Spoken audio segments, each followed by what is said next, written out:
Okay, we're back for part 2 of the 2007 Yz250f rebuild. In the first video, we saw that our rod bearing was going out and that everything else in the motor looked really good. Surprisingly, had no other problems. The piston looked great, the rings looked good, the cylinder walls looked good, the cylinder head looked good. Yeah, it's just that rod bearing going out on us. So I got a new crank and rod assembly in the mail today. Just went to the mailbox and picked up this new OEM crank. Fits, I think it fits, this one specifically is for 06 through 09, but I think they'll fit 2001 through 2013. Yeah, nice and tight, no play.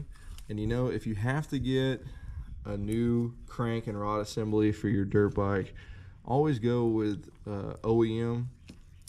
If you have to, you can get a Hot Rods crank. I've had good luck with them, but I've had better luck with OEM.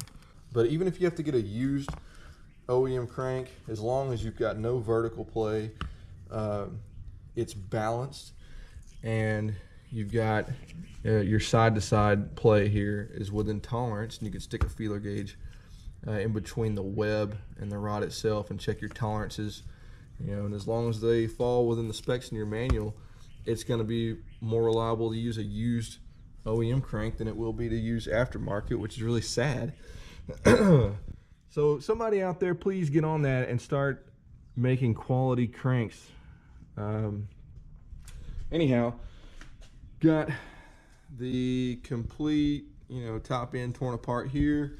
Got my new timing chain that I'm going to replace this old one with because it was so brittle. Some of these engine covers I'm going to powder coat because they're looking kind of rough. Just like this one, also looking pretty bad. I think this was actually spray painted by somebody. So we're going to get this off of here, as well as this Kickstarter. Powder coat those, and I'm going to try to, if I have time, I'll powder coat this rear shock like a candy blue, because a lot of the bike is looking kind of, you know, blinged out. It's got anodized parts all over it and blue hoses and levers, and so some parts look like they come from the Ritz-Carlton and some look like they came straight out of the poorhouse. So we're going to try to balance that out.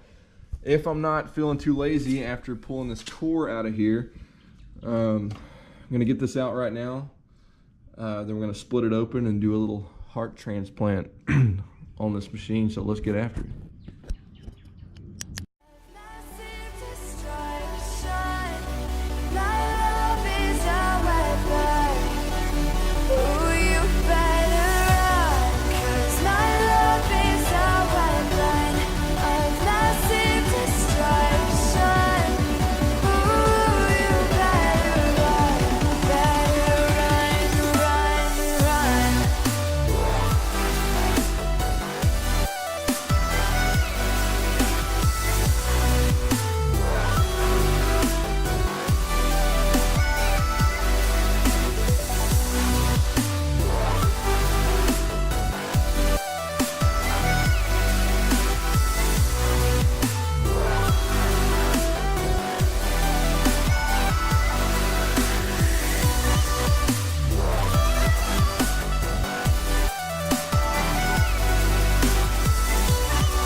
Okay, we got the cases split. We got the crank out, and it's just nuts. I mean, look at all these parts.